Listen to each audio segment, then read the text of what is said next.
The usual protocol will follow. We sit and we wait for at least a sign that is life in in Facebook. So I'm going to sit here and give it a minute. There's a few things I'm going to cover, but one of the important things I want to cover, I want to wait until there's a few people actually on here before I say anything. So we're going to sit here like a donut. And if I can ask those who do come on to the live feed to please hit the share button and ask people, tag your friends into it so that your friends are aware that there's a live feed going on. I'll say hello to everybody now. I can see we've got 27 people on here. I would like to see 127, 227, 727. Any number has got to be better than a few. But I would rather have 27 good people than 127 arseholes. And we've got enough of them in the world. So good evening to Susan Coates, Jason Witz, who I will say is very good at getting information across to me. Thank you very much for that. Sonia Reese, Tony House, New Mexico, USA, Steve Easterly, Susan Coates, Gary Britton, Tommy English, who I had a nice conversation with earlier, Davey Flynn, Dave Hudson, Paul Rankin. Okay, so while the numbers are there, let's start with the smaller things. Like I said, it's time for tea with Toni. I mean, considering that one of the things I want to bring up here is, I put a link out on my page. I don't know if anybody's seen it. A lady called Christine Shawcraft, who is a Labour MP, has said that our soldiers should sit down and have a cup of tea with ISIS. I don't want our soldiers to sit down and have a cup of tea with ISIS. I want our soldiers to wipe ISIS off the face of the earth. I don't want to share a Tetley or a PG tip or even a cup of Earl Grey with ISIS. I'm Merle Casey McKay. To those who are asking about the knee, not good, still swollen. I would say it's my own fault, but it's not entirely my own fault. I fell arse over tit, basically. I don't want to sit down and smoke a bowl of hashish. I don't even like the smell of it. So I'd rather not, if that's all the same to you. Now, the thing that I'm going to talk about that is the most serious part, there's going to be two things that I'm going to address. The first one is that there is a guy called Asad Maya. Asad Maya raped, abused and prostituted a 14-year-old girl with severe learning difficulties. His wife, Leanne Cox, set up a fake Facebook account and bombarded the girl with threatening messages such as, "Watch yourself, I will find out where you live if you give evidence." Now, Asad Maya and his cousin Salik Maya got 23 years between them. But his wife, Leanne Cox, just so you know, English name, has only got 15 months jail time for threatening and intimidating a girl, a 14-year-old child with learning difficulties. Okay? That is what they did, and she's got 15 months for it. Sorry, she should be getting 23 years to life. They should be getting 23 years to life. Which brings me on to something that infuriated me, which was the attitude I was met with. For those who saw the pictures I put up of me outside Westminster with some Muslim women who are actually calling bullshit on Sharia. And the fact that these women are putting themselves at risk to do so. And some of the comments and inbox messages that I received were along the lines of, what about our girls?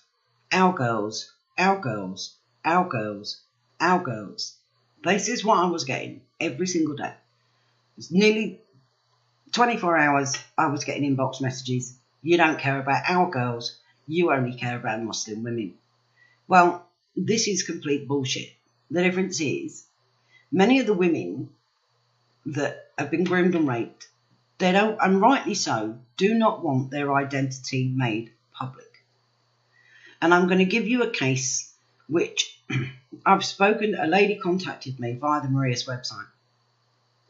And I have to say, it never fails to surprise me, the immense courage of these women. And she's an extremely courageous young lady and a real delight to talk to. But she told me a little of her experiences, and I'm going to share a little of her experiences with you. Now, the first experience that she ever had, I'm just going through my messages. But she remembers herself and 2 other girls, whereas we would say, these are her words, chatted up by a really nice Asian lad. He was so nice, and he invited us back to a house in Hartlepool. There was 3 of us, and 1 of him, so didn't think much of it.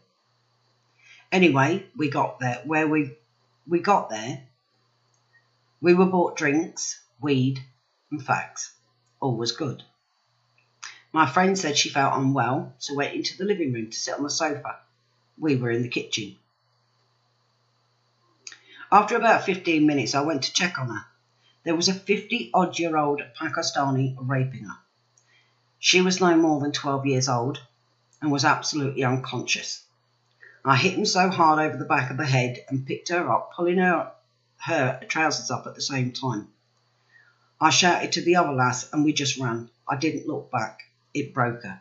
I didn't have a minute.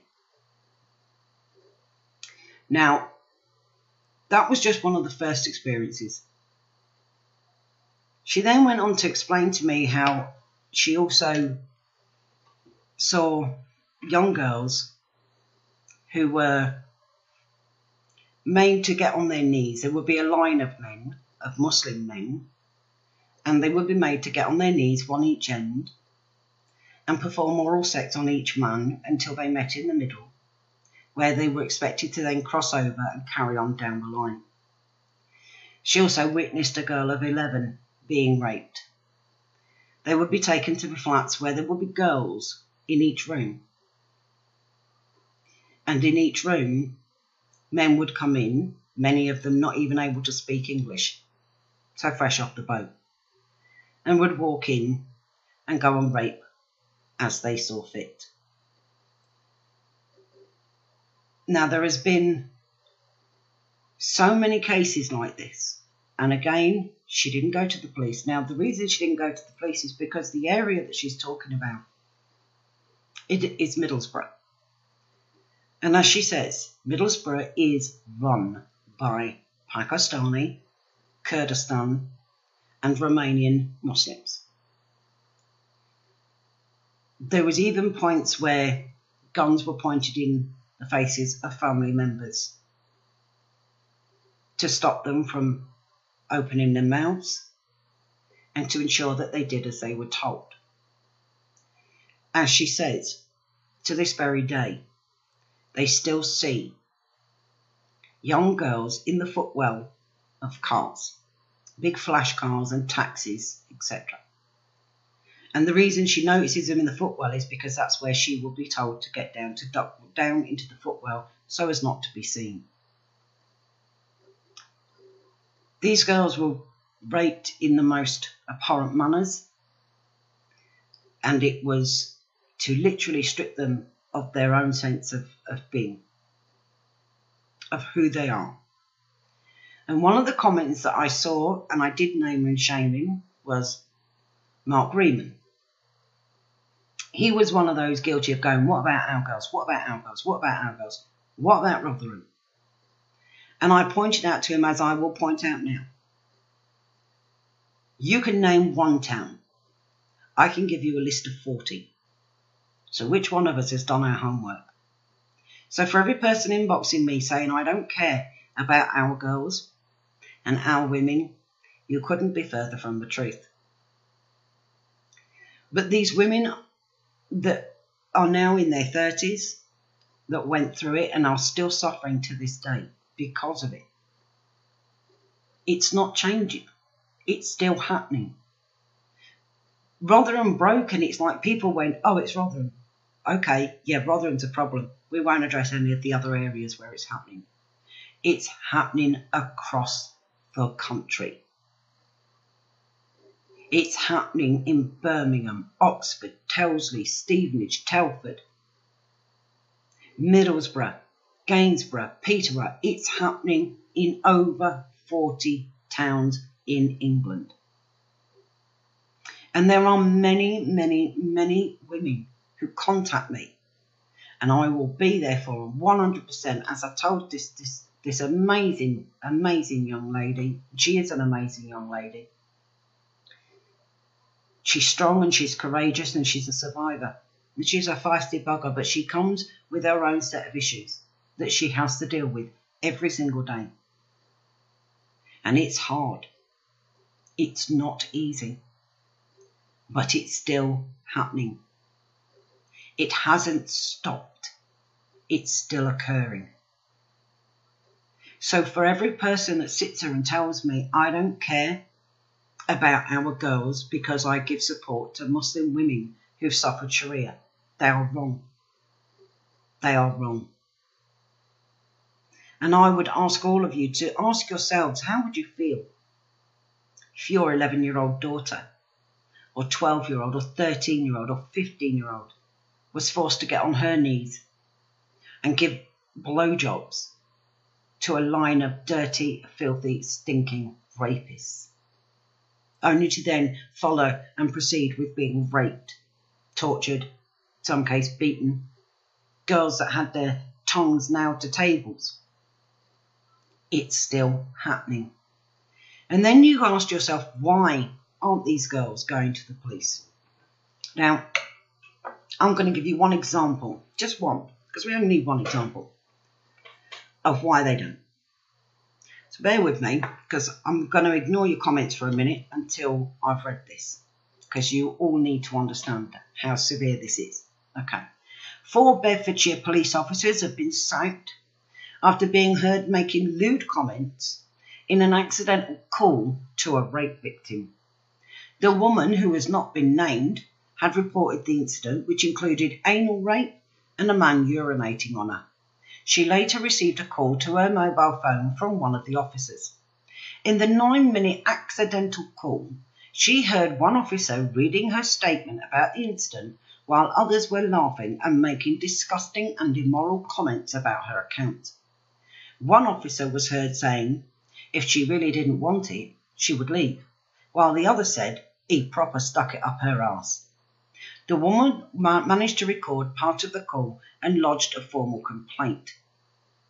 In a statement, she said, my trust in the police is completely diminished. I was disappointed and upset with the police up to this point, but the incident has pushed my emotional and physical health. I feel broken and helpless, and all because of the police. The people I hoped would help me find justice. Police constables Robin Denton, Matthew Neal, Todd Mills and Deanna Waite are all found guilty of gross misconduct on Tuesday, January the 24th, and immediately dismissed. Bedfordshire Police, I'd like to say we're shocked. Are we shocked that it's Bedfordshire Police? No, not really. Chief Constable John Boucher said, this is obviously a very sensitive case, and there are other ongoing legal proceedings which restricts the amount of information we can release. However, I would say this case clearly shows how seriously we take the behaviour of our officers, but not how seriously your officers take the cases of rape, Mr. Boucher. Clearly not. As soon as I was made aware of this case, I wonder how long that took, I immediately suspended the officers. Well, you didn't have a choice, did you? She recorded the conversation. Would you have dismissed them had she not recorded it? And visited the victim with Assistant Chief Constable Jackie Sevier. I have apologised to this remarkable and brave young lady. Well, that's very good of you. I'm sure your apologies made a real difference to her life, John Boucher. This is why girls and women are not coming forward. People need to understand the trust in our police force because of the elite and the political correctness and arseholes that find humour in rape. The word rape no longer cuts the mustard, and the sooner we start using the word beast, for barbaric extremism, aggravated sexual torture, the better. Because that is what people are going through. So when young ladies like this particular young lady, who I won't name who the lady is, for obvious reasons. When she contacted me and she said that she had 5 other friends that this had happened to, that she knows of, but she knows there were hundreds more. Hundreds more. The fact that she had the courage to come and talk to me, to contact me, to reach out, shows that Marius does give a shit. That I do give a shit. Sorry, bear with me. I've got to say hello to Lucy B. Hello, Lucy B. So, I would say, for every person who messaged me that day, you know who you are. I know who you are. Hit the share button. Please share that out. This is important. People need to understand that the courage of this woman and many others like her, just talking to somebody like me, can make a difference to their life. Whether it's the fact that they know that, as I've told her, I don't care if it's 4 o'clock in the morning. I don't care if it's a Saturday, a Sunday. I wouldn't care if I was out on having a family meal. If I can't take the call, I will ring back. I will give my time wherever I can give my time. She said that she would like at some point to be able to go into schools. Hi, Lee Williams, and educate the girls. And I said to her, well, I think we do need that, but I think what is needed more is parents need to be educated. And when I say parents need to be educated, I don't mean it in a condescending or patronising way. But how many would spot the signs of their child being groomed and trafficked? How many would put it down to a teenage girl being a teenage girl? I'm sure many would dismiss it, not because they don't care, but because they know that children, when they hit their teenage years, can be a bloody handful. Now, if we can educate the parents to understand what are the signs, what do you need to be looking for, where do you go, what do you do, their phones, their computers. I don't care if these young teenage girls feel like their privacy is invaded. I will invade privacy if it protects a child. But how many would recognise the signs of grooming? This particular lady didn't have a good start in life. She's made a success of her life now, but not without its hurdles, and not without this being a problem for her every single day is a battle to survive. This is what I'm trying to get people to understand. When I talk about victims and survivors, that doesn't necessarily mean people who commit suicide. Sometimes when you're a victim and that's all you know, it's normal. It feels normal. It feels natural because it's all you know. When you become a survivor, it's a world you're not familiar with. It's a world you don't recognise. And it's a world that makes you feel shaken right down to your foundation. And to get a girl to that place where she is a survivor, it's not easy. It's hard. And sometimes it takes the commitment of friendship and trust. I made a point of messaging this lady today and saying, do you mind if I raise some of what you've gone through? I obviously won't put everything out there. Of course I wouldn't. I wouldn't dream of doing that. But if there is something particular you don't want me to put out there, and trust me, there is a lot. There is a lot to this lady's experience, and I'm hoping she will give, when she gets time in a busy life, to write down as much as she can remember and that will go up on the Maria's website. And I will read out at the next Maria's conference if the lady herself can't be there. I know, Kim Thompson, it's not all down to parenting. It isn't. I am not blaming parents. I will never blame parents.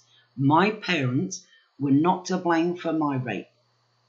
There are some bad parents, but there are some fantastic parents.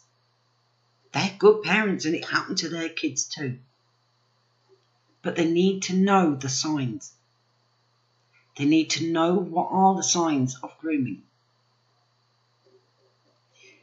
If we can try and find those pinpoints and give people that knowledge, there's a possibility we can stop it in its tracks.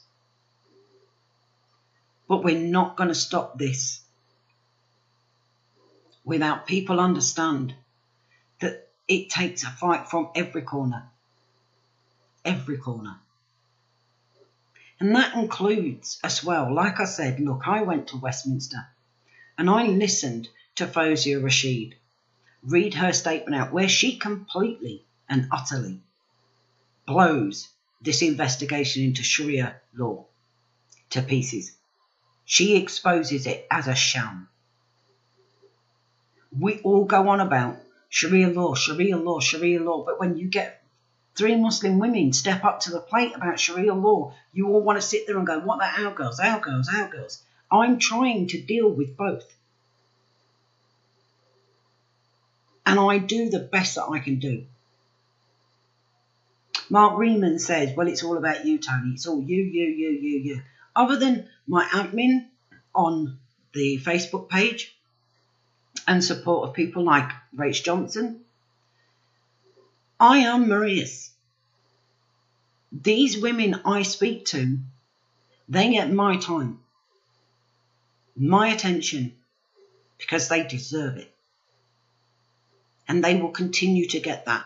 They will continue to get my support. That's not me, myself, and I.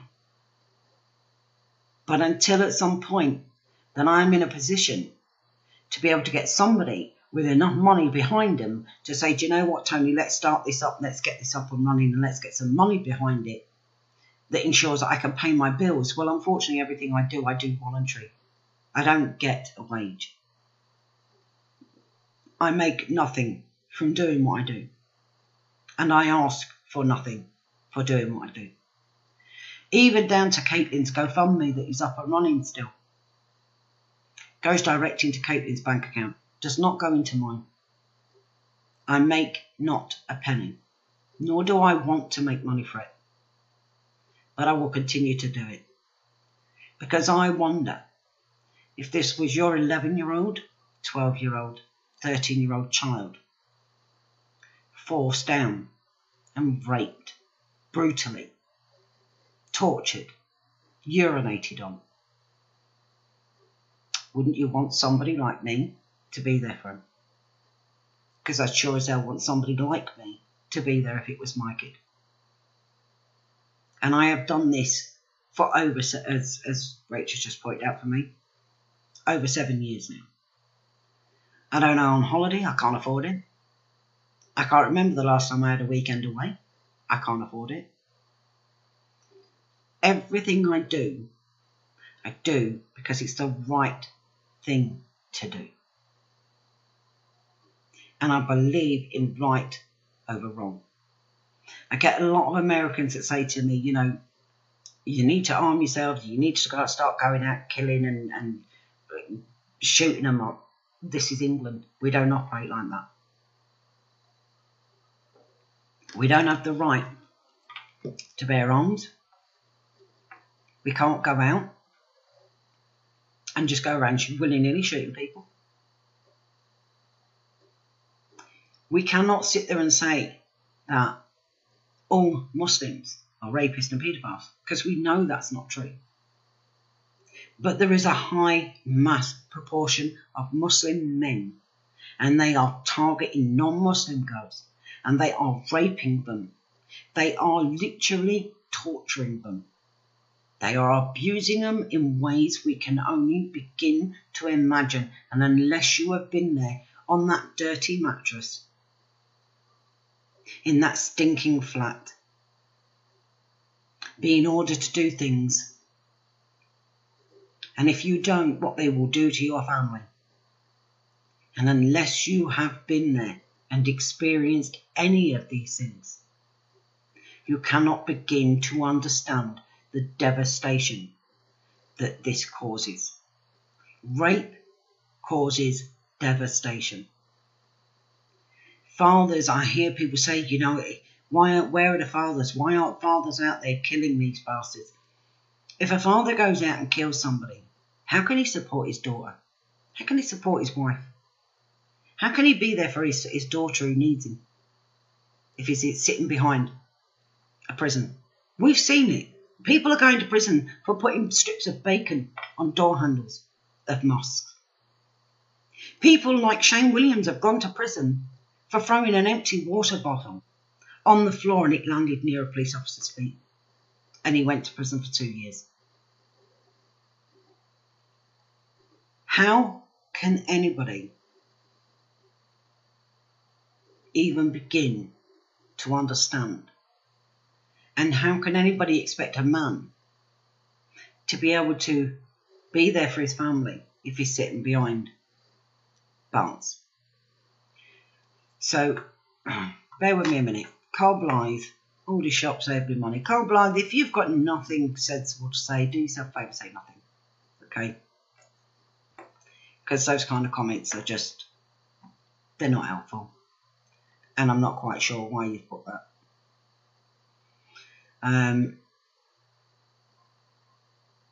Now, like I said, the Maria's conference, I have almost pinned Caroline down for a date. It will be either the 2nd or the 9th of April. We've had to push it forward because Caroline has, Baroness Cox has a lot of other things that she is obligated to.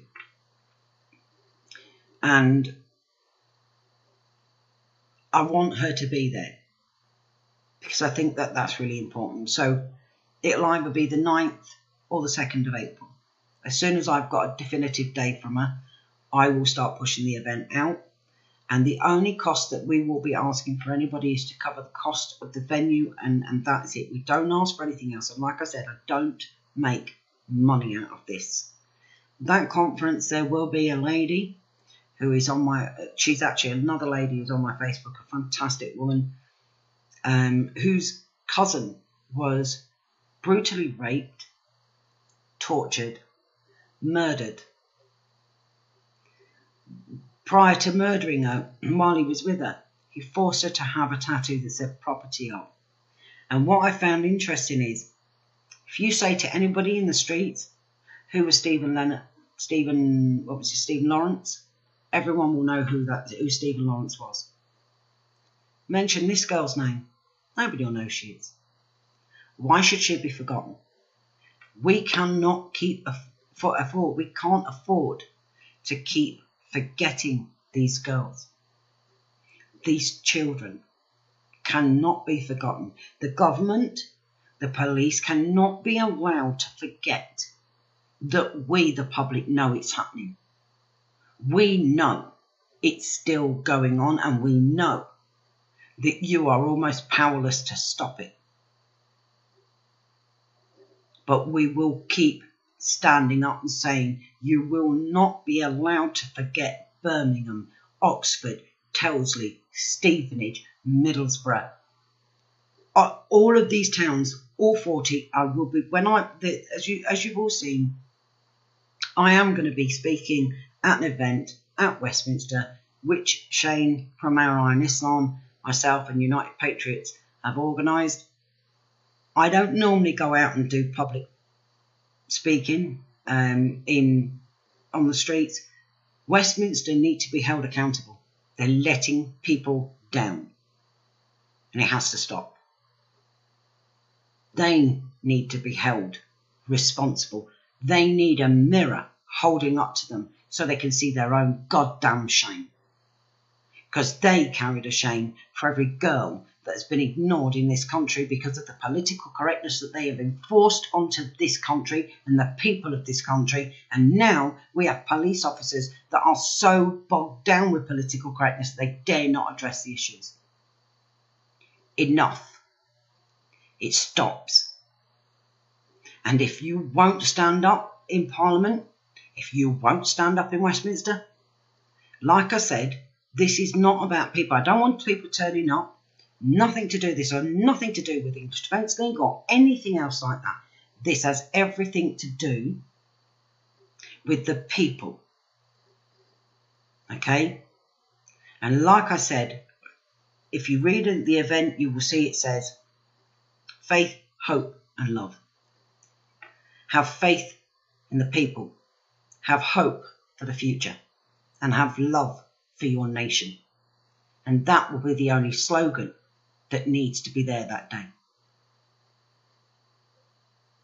It's the only one. Bring your saucepans, bring your whistles, bring anything that makes it, and let's show this country that true feminism, and that's men and women together, that will stand up for the true equality of both men and women.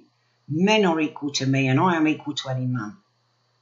But we will show them, we will stand up against a misogynistic, barbaric bullshit of Sharia, but we will equally stand up for every girl who has been groomed and raped and targeted by Muslim men, and we will call a spade, and we won't confuse you by saying it's a shovel. So, Tony, have you ever looked into the work of a lady called Shy Keenan? Not a name I'm familiar with, Kelly Tedder, but if you want to send it over to me, then I will check it out. American women have no idea. Well, I think there's a lot of American women on my page, Steve Easterly, and actually they've really started to get the hang of it now. I will take a minute to smile, even though I'm actually in a lot of pain.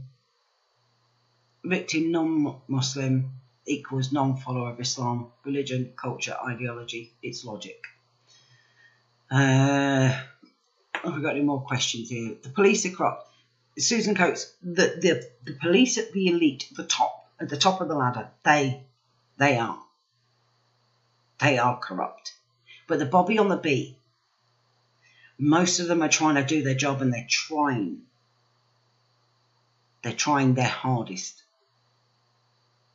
But they are the ones told by their employees, by their superiors, don't do this, we don't want to cause any racial tension. Don't do this, we don't want to upset and cause any divide. Well, you've divided the country. You've divided the country not between left and right, but between right and wrong. So they can call me far right, but as I told my answer, and I'll keep saying it, I'm not far right, I'm just not far wrong, and that's the biggest issue right now. We are a country divided between right and wrong, and I will stand against wrong every single time, and if that makes me far right, well then so be it. Mike Lowther, how's the knee? Painful, hurting, haven't been to the doctors yet.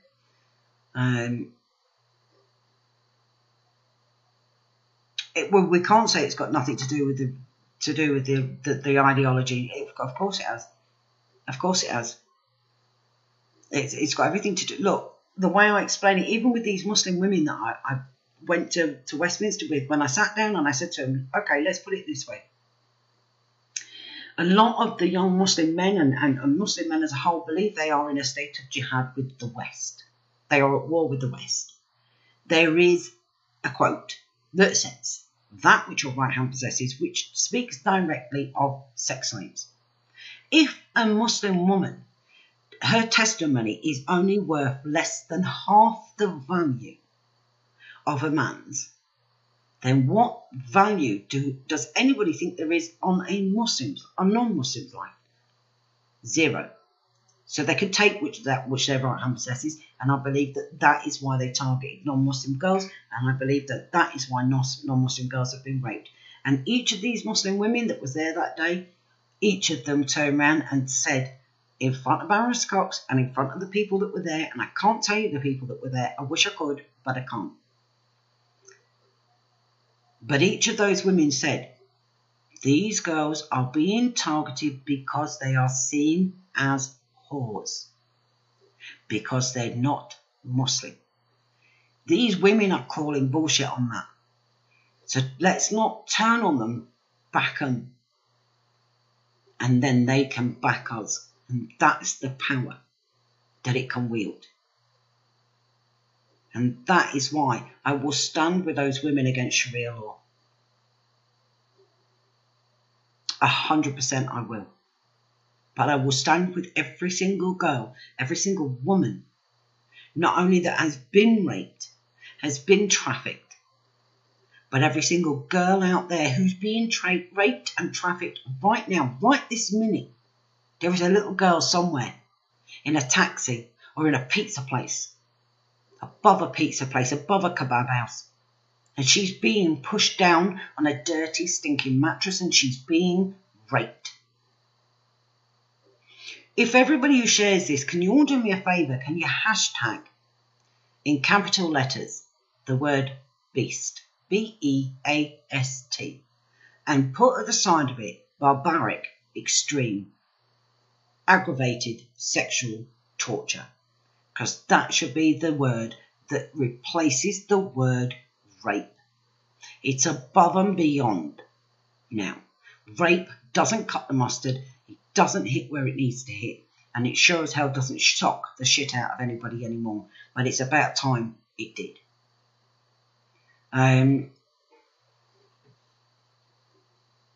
Exactly, Carla. Political correctness does have a lot to answer for. How bad is it? Can you elaborate on the invasion? How bad is what, Steve Easterly? Mass immigration?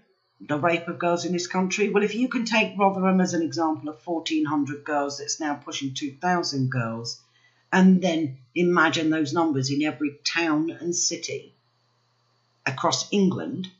There are some in Wales, a few in Scotland, but on the whole in England. Do the math. Nobody can tell you the stats. This is another question that I have put to those that I meet with. Okay? If you think about it logically, they can tell you the stats of so-called Islamophobic attacks. They can tell you those stats. But nobody knows the stats of attacks by Muslims against non-Muslims because no bugger's measuring them. Something else that I want to do with Maurice, I want to start keeping a log. Or get somebody who can do that for me. I want to get the stats together. I would like to see the stats of attacks from Muslims against non-Muslims and then compare it to the so-called Islamophobic attacks. And let's see how the land lies then. But what I can also tell you, Steve, is that in London alone, 27% of the inmates in London alone, just London, 27% of the inmates are Muslim. Considering that we are told they are only 4% of the population, that's a huge percentage. I believe overall it's something like 40% of the inmates in our prisons across overall. I think it's 40%. That's a massive number considering that. Tommy English, what is it you want me to repeat again? What, beast? I want the word beast in capital letters, a hashtag. I'd like to see it trending. And the hashtag beast is an acronym for barbaric, extremism, aggravated sexual torture. Yes, we do need to stop ISIS, not have a cup of tea with them, I agree with you. That's right, Alice, it's not, apparently you can't be racist towards a white person. Well, I'm pretty sure if you watched the debate I had on Russia Today with Mo Ansar, you'll find that I was pretty quick to pick him up on that. In West Yorkshire, it's 3.9 times more likely to be a Pakistani male that commits sexual crime, despite them being only 6% of the population. Thank you very much, Steve Easterly. Now, I'm not going to stop on. I'm going to go and take some painkillers because I need them. When you share the video out, if you hit share and hashtag capital letters beast, if somebody asks you what it stands for, barbaric extremism, aggravated sexual torture.